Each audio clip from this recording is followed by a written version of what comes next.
Okay, let's jump right into this explainer. Today, we're exploring an incredibly dark, gripping fable that uses intense, graphic novel-style imagery to map out the ultimate existential pursuit of self-mastery. The source material here is called The Alchemy of the Absolute I. It takes some seriously heavy philosophical concepts, specifically the Fichtean dialectic and Nietzschean ideals of self-creation, and wraps them up in this grim, shadowy narrative. At its core, it's a story about shedding the dead weight of the past so you can become something entirely self-sustaining. So buckle up, because we're about to go on a heroic, deeply weird path of self-destruction to find out what it really takes to build an unconditioned self. Think about this for a second. Must we wear the bones of our ancestors to prove we're alive? This striking question pulls us straight into the core conflict of our protagonist, a figure initially known as the god of Carrion. I want you to imagine a monarch of dust, a ruler who is completely trapped. He's stuck wearing the so-called warrior spirit of his ancestors as an ossuary skin, literally a garment cut from bone. But here's the brutal truth of this fable. Wearing the bones of the past absolutely doesn't prove you're alive. It only proves that the living have joined the dead. The god of Carrion is suffocating under the massive weight of a history that isn't even his own. And this paralysis forms our first philosophical pillar, what we'd call the thesis in the Fichtean dialectic. Here, it's the total failure of inherited tradition. The fable presents this static self as a massive trap. Because, when you inherit all your meaning, your values, and your identity from those who came before you, you're not actually a sovereign individual. You're just a placeholder. The god of Carrion represents this failure perfectly. He's the ruler of a dead kingdom, completely paralyzed because he's trying to maintain a legacy instead of creating his own reality. Now, this fable brilliantly redefines the Fichtean concept of the absolute I. In traditional philosophy, the absolute I is meant to be the unconditioned self, a self that is completely free, completely self-determining. But in its initial, static form within our story, it functions as a gilded noose. The god of Carrion is a monument of static regret. He represents what happens when you treat the absolute I as a state to be defended, rather than an active, living truth. It's a pretty grim way of showing that if you just sit on a throne protecting what you already are, you basically become a monument to your own stagnation. This severe stagnation forces our protagonist, who now transitions into the wanderer, into a brutal choice. On one side, you have the creed of negation. This is the hollow frieze of dead traditions, a gilded cage where absolutely nothing new can ever happen. And on the other side, you have Streben. Streben is this fantastic German philosophical term that means striving. It's the unconditioned, dynamic power of constantly pushing forward. The wanderer realizes he just cannot remain frozen in that creed of negation. He has to reject the hollow frieze and completely embrace the fiery, active power of Streben. But to break free, the wanderer can't just hang out in his castle, right? He has to enter the antithesis. He plunges straight into the terrifying woods of the abyss. And this descent is not a mistake or a wrong turn, it's a vital, heroic path of self-destruction.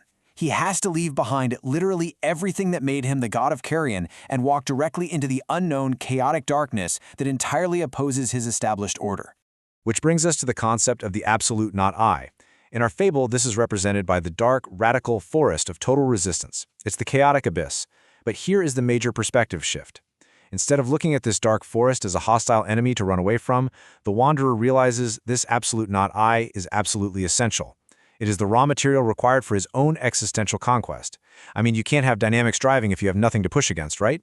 The total resistance of the woods is exactly what's going to fuel his self-driven illumination. But, there's a false escape out there that the wanderer has to avoid. Consider the Baron's laboratory of nothingness. This is a place where a force called the hunger seeks to replace vital, messy blood with the clinical, freezing void of perfect data. Sure, it's stable, but it's completely sterile and dead. True self-creation completely rejects this kind of clinical perfection. Instead, it demands the Nietzschean Untergang, a going under. It requires a messy, terrifying plunge into the evil.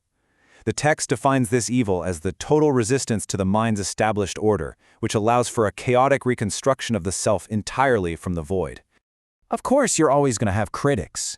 People like the soothsayer sneer at this descent into the dark woods, mockingly calling it a meaningless cycle of failure. But the soothsayer is looking at it purely from the perspective of the static world. The wanderer knows something they don't. This very resistance, this plunging into failure and darkness, is exactly what he needs to shatter the gilded cage of his previous perfection. The abyss isn't a failure at all, it's a crucible. And that descent leads us to the climax of the dialectic, this synthesis, or the internal flame. The wanderer realizes that the zenith, the absolute peak of self-realization, cannot simply be an external tool or a static possession you hold on to. You can't just carry a lantern to light your way through the absolute not I. To survive the radical forest, he has to prove that the absolute I is an infinite activity. Basically, it has to become its own fuel. We then witness this horrific, deeply beautiful process of self-destruction. The wanderer shatters his lantern. He actually swallows the dying ember. His veins turn to burning copper. His eyes turn to ash. He passes through what the text perfectly calls the mechanism of embarrassment, where the self used to be ashamed of its own heat. He curdles the pathetic joke of the cynical wit into a new horrific vitality, emerging as a cosmic creator-destroyer. The ash in his eyes? That's just the remnant of old dogmas and vanishing certainties. The old traditions now serve as the literal fuel for a vision that burns entirely from within. But wait, what happens to the sovereign when there is literally nothing left to oppose him? At the peak of self-realization, when the wanderer has fully absorbed the chaos and become the zenith himself, a terrifying dilemma emerges. If you define yourself entirely by your striving, by pushing against the world, what on earth do you do when you finally conquered the world? This threatens the sovereign's very awareness. This is the dilemma of perfection, what Nietzsche famously calls the great noon. The great noon is the moment of greatest clarity, the shortest shadow. But the massive risk here is that if there's nothing left to fight, this absolute peak threatens to become a terminus of stagnation. The sovereign risks dissolving completely because his whole identity relied on opposing the darkness. If the darkness is gone, does the self just vanish too? So how does the wanderer overcome this? Well, by fundamentally changing how he operates. By swallowing the ember, he ensures his striving, isn't dependent on some external horizon anymore. He has literally absorbed the forest, the chaotic not I, right into his own glowing anatomy. He uses the heavy weight of the dark as the necessary pressure to sustain his internal fire. This effectively bypasses the spirit of gravity, which would otherwise demand that he collapse into grief and exhaustion. The dualism between himself and the world completely collapses into this horrific, beautiful unity. If we map out this landscape of choices we've been talking about, you essentially get three distinct archetypes. We started with the god of carrion, right? Trapped in the past, as a monument of static regret. Then you have the smiling corpse of the Baron's laboratory, which achieves perfect stability, but only by ceasing to actually live. And finally, we have what the wanderer has ultimately become, the cosmic creator-destroyer. He embodies the living dark. He transcends both the dead past and that clinical stability to achieve true active sovereignty through messy, rhythmic innovation. The wanderer utterly rejects the burial rite of serving a dead god. He refuses to become some living statue of parchment. He realizes that his existence is only a windowless record if he actually allows it to be filed away into the ledgers of absolute certainty. And he refuses to let his life be reduced to mere historical data. So as his eyes turn to ash, he just keeps walking.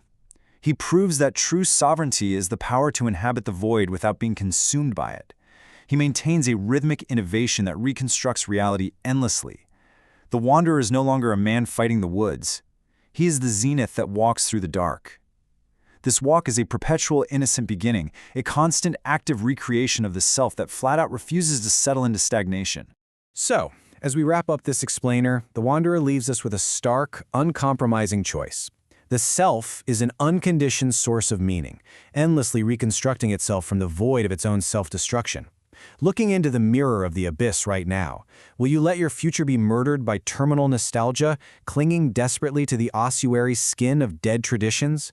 Or will you choose active self-creation, swallow the ember, and become the living dark? It's definitely something to think about as you navigate your own radical forests.